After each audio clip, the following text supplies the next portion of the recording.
여러분 16세기부터 현재까지 1세기 이상 유럽과 세계를 제패한 나라는 스페인, 포르투갈, 네덜란드, 영국 그리고 미국 정도로 알려져 있어요. 그런데 이 나라에서 막대한 영향력을 끼친 사람들이 바로 우리가 잘 아는 유대인입니다. 유대인은 세계 인구의 0.2%밖에 되지 않음에도 불구하고 그들이 가진 영향력은 실로 막강하다는 거죠. 왜 유대인들이 이렇게 뛰어난 일들을 과거로부터 지금까지 여전히 할 수 있을까? 물론 유대인들은 대부분 지능이 뛰어나고 평균 IQ가 높다고 해요.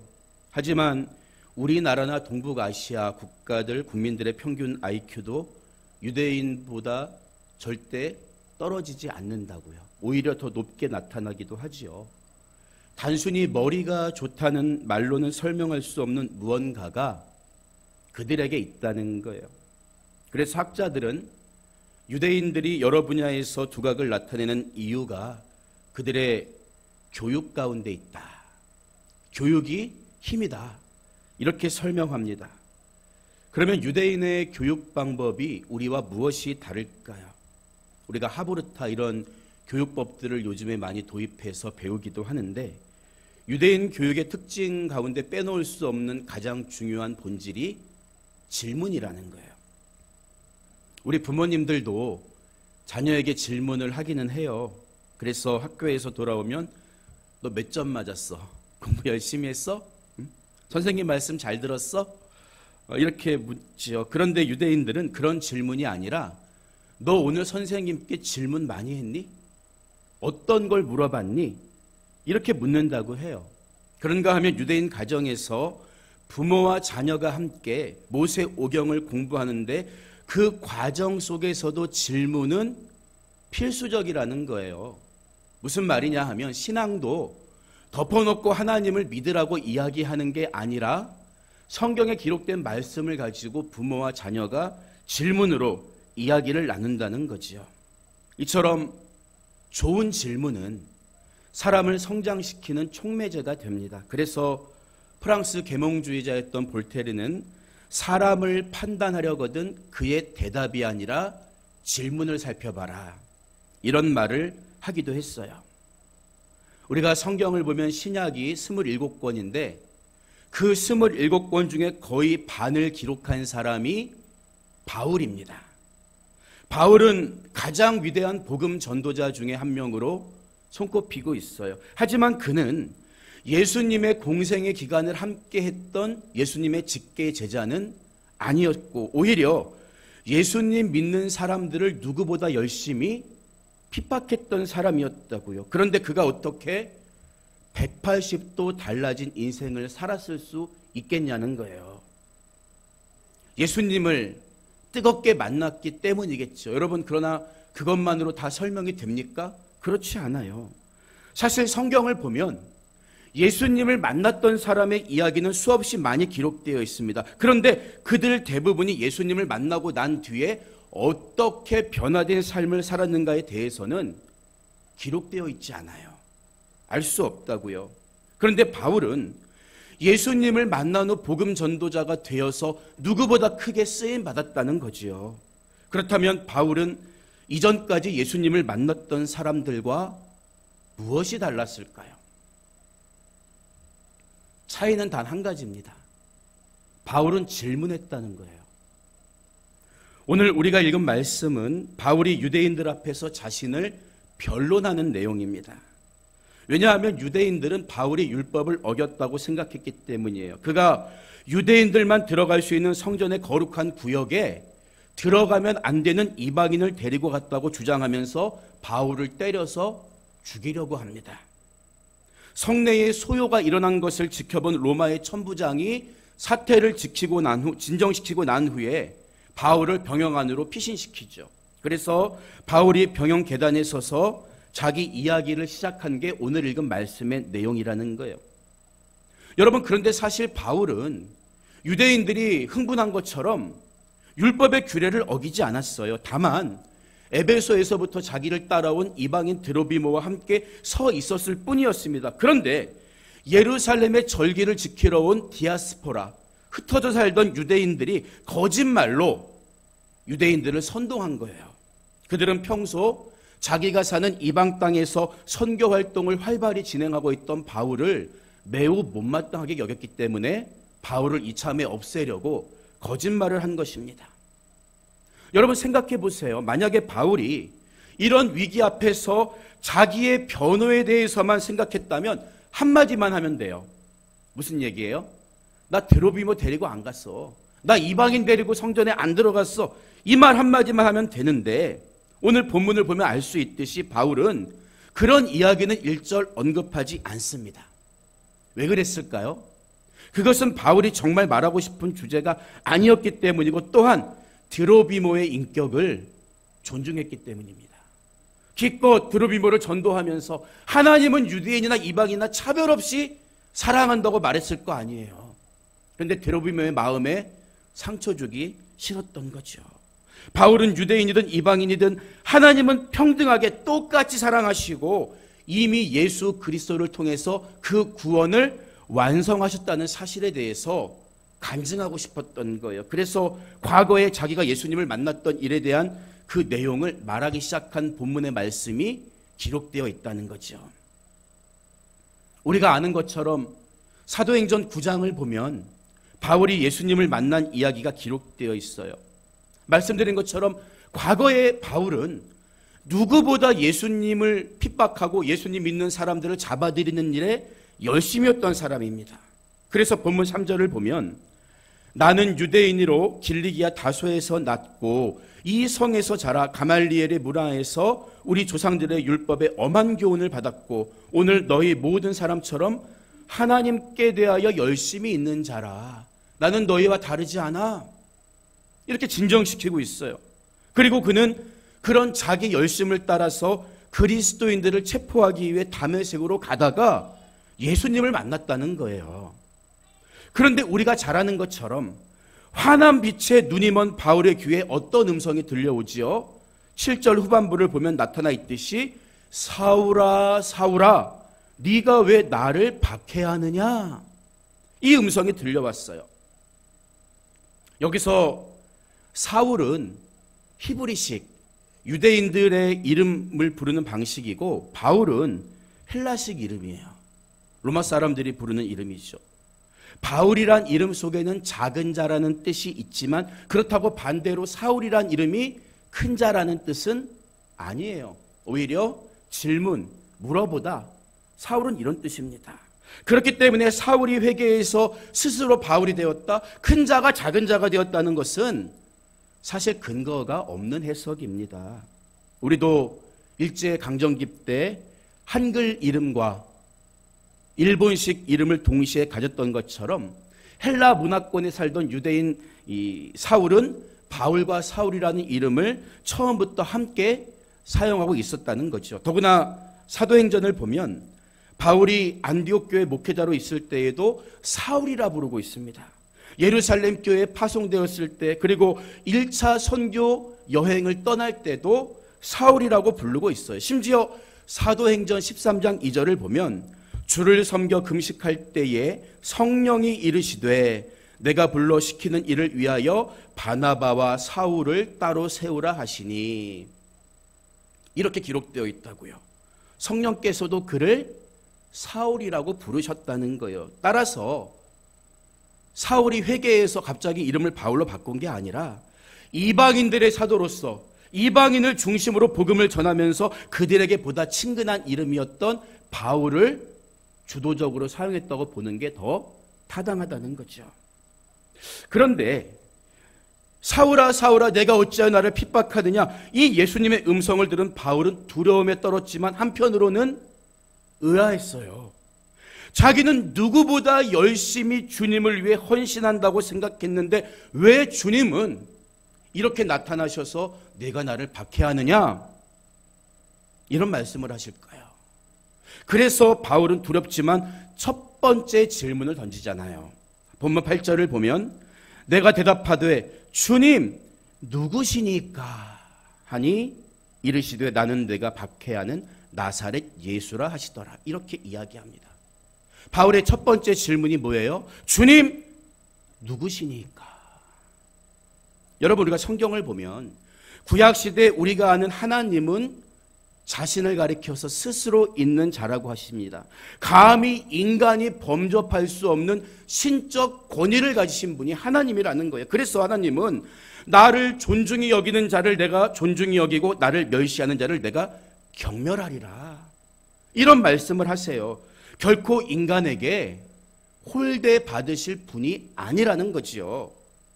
따라서 우리는 이 대목에서 예수님이 나는 네가 박해하는 나사렛 예수라고 하신 말씀을 주목해서 볼 필요가 있는 거예요. 여러분, 예수님은 하나님과 근본 본체이신 성자 하나님이십니다. 하나님이심에도 불구하고 그분께서는 인간이 조롱하면 조롱을 당하시고 박해하면 박해를 받으셨다는 거예요. 심지어 그분은 십자가에 못 박혀 잔인하게 목숨까지 내놓으셔야 했습니다. 그 이유가 무엇 때문일까요? 히브리서 2장 14절과 15절을 보면 이 사실에 대해서 이렇게 증언하고 있어요. 자녀들은 혈과 육에 속하였음에 그도 또한 같은 모양으로 혈과 육을 함께 지니심은, 말하자면 예수님이 인간이 되신 목적은 죽음을 통하여 죽음의 세력을 잡은 자 곧 마귀를 멸하시며 또 죽기를 무서워함으로 한평생 매여 종노릇하는 모든 자들을 놓아주려 하심이니. 할렐루야. 이렇게 선언하고 있습니다. 예수님은 하나님이시지만 우리 죄를 대신해 죽기 위해 인간의 몸으로 오셨기 때문에 박해도 받으셨다는 거예요. 우리 죄는 예수님이 다 짊어지고 죽으셨기 때문에 우리는 죄사함을 받았고, 죄가 없으신 예수님을 십자가에 못 박아 죽게 한 사단은 자신이 정죄를 받아 영원한 불못에 들어가게 될 것입니다. 바로 이것이 성경이 말하는 십자가의 완전한 승리이며 우리가 주님으로 고백하는 예수님이 이것을 다 이루신 거지요. 예수님은 마귀를 멸하시고 사망에서 우리를 구원하여 주신 구세주가 되셨다는 거예요. 주님이 누구십니까? 우리를 구원하신 구세주입니다. 그런데 안타깝게도 많은 사람들이 이 사실을 잘 모르고 있다는 거지요. 어떤 분들은 예수님을 인류에게 위대한 가르침을 준 4대 성인 중 하나 정도로 생각해요. 그저 좋은 말씀을 많이 하셨으니까, 죄지으라는 얘기는 적어도 안 했으니까, 사랑하라고 했으니까 존경할 가치가 있다는 거예요. 여러분, 그러나 우리가 지적으로 그분에 대해 알거나 그저 존경하기만 한다고 하면 그런 예수님은 영혼의 때에 나를 구원할 예수가 아니라는 거예요. 나를 대신해 십자가에 죽으시고 부활하신 예수님을 그리스도로 믿고 고백할 때 영혼의 때에 부도나지 않는 믿음으로 살 수가 있다는 거죠. 바울은 주님 누구시니까 이 질문을 통해서 이 사실을 분명히 깨달았다는 거예요. 우리도 예수님이 누구시냐 이 질문에 대한 분명한 답을 가지고 신앙생활을 해야 흔들리지 않는 삶을 살아갈 수가 있는 것입니다. 주님은 누구십니까? 그분은 나를 구원하신 유일한 구세주이십니다. 바울은 계속해서 자기 인생을 바꾼 두 번째 질문을 던져요. 10절을 보면요, 내가 이르되 주님 무엇을 하리이까? 주께서 이르시되 일어나 다메섹으로 들어가라. 내가 해야 할 모든 것을 거기서 누가 이르리라. 이렇게 말씀하시죠. 여기서 주님 무엇을 하리이까? 이 질문은 앞선 사도행전 9장의 바울의 회심 사건에는 기록되어 있지 않은 내용입니다. 따라서 바울은 지금 유대인들 앞에서 자기의 회심 과정에서 일어났던 일들을 보다 자세하게 이야기하고 있다는 거예요. 여러분, 간증은 많이 할수록 나에게도 유익합니다. 왜일까요? 자꾸 리마인드 해야 되는 거예요. 잊어버리지 않도록 하나님이 나에게 어떤 은혜 주셨는가를 우리는 선포해야 하는 것입니다. 그런데 예수님을 만나고 예수님이 어떤 분이신지 알고 난 후에 무엇을 해야 합니까? 라고 묻는 것은 마치 베드로의 설교를 듣고 마음이 찔렸던 유대인들이 형제여 우리가 어찌할꼬 이렇게 물었던 것과도 유사하지요. 또 빌립보 감옥의 간수가 바울과 실라 앞에 뛰어와 무릎을 꿇고 선생들이여 내가 어떻게 하여야 구원을 받으리까 물었던 것을 연상시켜 주기도 합니다. 여러분, 이들의 공통점이 뭐예요? 은혜 앞에, 복음 앞에 자기들의 잘못을 즉시 뉘우친 동시에 내가 이제 어떤 삶을 살아야 하는가에 대해서 물어봤다는 거예요. 여러분, 우리가 주님을 만났다면, 주님이 누구신가 알았다면 이들처럼 삶의 방향이 바뀌는 질문을 해야 진정한 회개를 이룰 수 있다는 거예요. 그런데 주님 무엇을 하리까? 이 질문에 대해 예수님이 바울에게 너는 앞으로 세상을 변화시켜라든지 복음을 들고 당장 유럽으로 가라, 이런 말씀하지 않으세요. 실제 바울은 그런 삶을 장차 살아갈 사람임에도 불구하고 예수님 그저 너 다메섹으로 가라, 먼저 그곳에 가면 거기서 또 다른 사람을 통해 네가 할 일을 또 알려줄 거야, 이렇게 말씀하시잖아요. 여러분, 성경을 보면 하나님은 우리들에게 큰 그림보다 작은 그림을 자주 보여주실 때가 더 많습니다. 순종하는 훈련을 하라는 거예요. 매주 강단을 통해 들려주시는 말씀, 아침마다 기도할 때 주시는 감동 하나하나를 우리가 흘려보내지 않고 순종하다 보면 우리는 점점 하나님이 원하시는 그런 삶의 자리로 나아갈 수 있기 때문입니다. 그래서 세상을 바꾸겠다고 외치기 전에 먼저 나 자신부터 돌아봐야 하는 거예요. 여러분은 거창하거나 화려하지 않은 어떤 말씀이 들려와도 순종할 준비가 되어 있습니까? 주님은 그걸 요구하시는 거예요. 지금까지 바울은 자기가 원하는 대로 살아왔습니다. 심지어 하나님의 일을 한다고 하면서도 하나님의 뜻을 묻지 않고 자기 뜻과 방법대로 해나온 사람이, 그런 사람이 바울이었다고요. 그랬던 그가 주님 무엇을 하리까 물어봤다는 거예요. 자기 중심에서 하나님 중심으로 돌아서는 질문입니다. 예수님은 제자들에게 누구든지 나를 따라오려거든 자기를 부인하고 자기 십자가를 지고 나를 따를 것이니라고 말씀했어요. 여러분, 자기 부인이 뭡니까? 자기 부인. 내 마누라가 자기 부인이 아니라 자기 부인이 뭐예요? 나의 뜻을 내려놓고 주님의 뜻을 따라가겠다는 게 자기 부인 아닙니까? 삶의 주인을 나에서 주님으로 바꾸는 게 자기 부인이에요. 지금까지는 자기 인생을 자기 계획과 방법대로 스스로 개척하고 살아왔지만 이제는 주님께 물어보면서 살겠다는 거예요. 주님께 맡기고 그의 인도하심을 따르겠다는 결단입니다. 요즘 신학교마다 비상이에요. 우리나라뿐만 아니라 많은 기독교 국가가 비상입니다. 신입생이 들어오지 않는다는 거예요. 우리나라 경우는 좀 특별하죠. 한때 우리나라 신학생 숫자가 전 세계 신학생들 합친 숫자보다도 많았던 적이 있어요.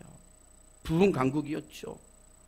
여러분, 신학생 숫자가 줄어든 데에는 여러 가지 이유가 있을 수 있습니다. 그런데 우리가 진지하게 한번 생각해 봐야 하는 것은 한동안 어떤 부흥회, 어떤 집회가 열리지 못했다는 거예요. 왜 그러냐 하면 보통 수련회 때 학생들이 은혜 받고 흔히 뒤집어진다 그러죠. 하나님을 인격적으로 만나고 결단하는 역사가 일어나는데 그때 많은 학생들이 은혜 받고 하나님의 부르심에 순종해서 신학교에 입학하곤 한다는 거예요. 저 역시 청년 때 수련회에서 은혜 받고 한반도에 잃어버린 양에게로 가라, 교회 안에 있는 불신자들을 살려라, 이런 사명을 받고 목회자가 됐어요. 그런데 코로나 팬데믹으로 인해서 몇 년 동안 그 뒤집어지는 역사가 일어나는 집회를 아예 하지 못했던 거예요. 그래서 그런 역사도 일어나지 못했고 신학교를 결심할 그럴 기회도 없었다고 볼 수 있는 거예요. 우리가 지금까지 아무런 방해 없이 해오던 것들이 사실은 얼마나 귀하고 얼마나 감사한 것인가 우리가 돌아봐야 한다는 거예요. 그래서 성경을 보면 모이기를 패하는 어떤 사람들의 습관과 같이 하지 말고 오직 권하여 그날의 가까움을 볼수록 더욱 그리하자, 이렇게 말하는 거죠. 주님을 만나는 자리, 결단의 자리가 이렇게 귀하고 중요하다는 거예요. 여러분, 그렇다면 스스로에게 한번 질문을 해보세요. 혹시 주님을 만난 경험은 있는데 삶이 바뀌지 않는 분들이 계십니까? 그렇다면 바울이 물어봤던 두 번째 질문, 주님 무엇을 하리이까? 이 질문 없이 내 뜻대로 신앙생활을 해왔기 때문은 아닐까요? 여러분, 하나님이 나를 만나주시고 은혜와 은사를 주시고 이 땅에 남겨두신 데에는 목적이 있는 거예요. 주님의 일을 하라는 그 뜻이 있는 거예요. 기대가 있는 거예요. 저마다 처한 상황이 다르고 성별과 나의 지식이 달라도 오직 하나, 하나님의 영광을 위해 살아가야 하는 동일한 목적이 우리에게 주어졌다는 거예요. 따라서 내가 무엇을 하든 그것을 통해 하나님 나라 확장을 위해 내가 쓰임받아야지, 주님 내가 무엇을 할까요? 항상 이 질문을 우리가 마음에 품고 살아가야 하는 거예요. 그럼 교회 안에서도 내가 해야 할 일이 눈에 들어오는 거예요. 지금도 많은 분들이 예수님을 만난 경험을 이야기해요. 하지만 가만히 그 이야기를 들어보면 그것은 과거에 일어났던 이미 지나간 사건일 뿐 현재에는 아무런 영향도 주지 못한다는 것을 알 수 있죠. 그런데 바울은 달랐다는 거예요. 우리도 하나님께 쓰임 받으려면 인생을 바꾼 두 가지 질문을 던져야 합니다. 주님, 당신은 누구십니까? 그분만이 나의 구세주요. 여기에 대한 답을 찾았다면 두 번째 질문, 주님, 이제 제가 무엇을 하며 살아야 합니까? 이 질문을 마음에 품고 신앙생활을 해야 한다는 거예요. 그리고 겸손하게 나에게 주신 감동과 그 말씀에 순종하는 비전을 품고 살아가야 합니다. 그때 비로소 저와 여러분의 인생도 변하고 하나님께 쓰임받는 값어치 있는 인생이 될 수가 있다는 거예요. 오늘 말씀을 마무리합니다. 예수님의 부활을 눈으로 목격하고 예수님으로부터 사명을 받았던 사람들은 1차적으로는 바울이 아니라 예수님의 12 제자였어요. 그들은 바울보다 먼저 예수님을 살아계신 하나님의 아들이라고 고백했고 땅끝까지 이르러 내 증인 되라는 어떻게 살아가야 하는 문제에 대해서도 알고 있었죠. 그런데 그들은 그것을 알면서도 여전히 다락방에 모여 있었고 쉽게 움직이지 못했다고요. 왜였을까요? 부르심과 보내심을 알고도 그 말씀대로 살 능력이 없었기 때문입니다. 오늘은 성령 강림 주일이자 웨슬리 회심 285주년 기념 주일이죠.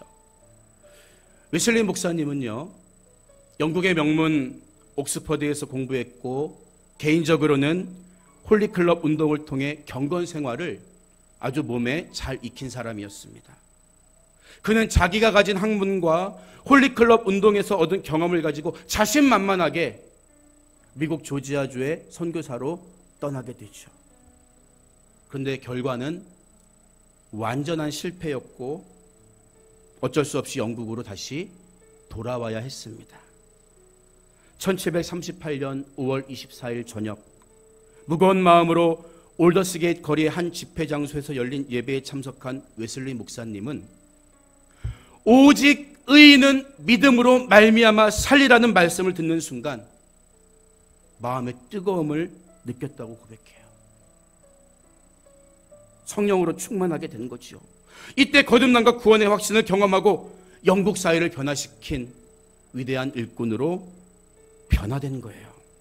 여러분, 자동차에 방향을 가리켜주는 내비게이션이 잘 달려 있어도요, 기름이 없으면 목적지를 향해 달려갈 수 없는 것처럼 내가 주님이 누구인지 알고 앞으로 무엇을 위해 살아가야 하는지에 대해 깨달았더라도 성령이 내 안에서 역사하지 않는다면, 성령으로 변화하지 않는다면 하나님을 기쁘시게 하는 삶을 살 수가 없는 것입니다. 여러분은 지금 무엇을 바라보며 무엇을 위해 살아가고 있나요?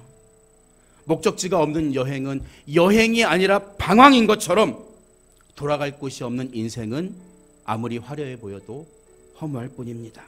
그러나 저와 여러분에게는 돌아갈 본향이 있습니다.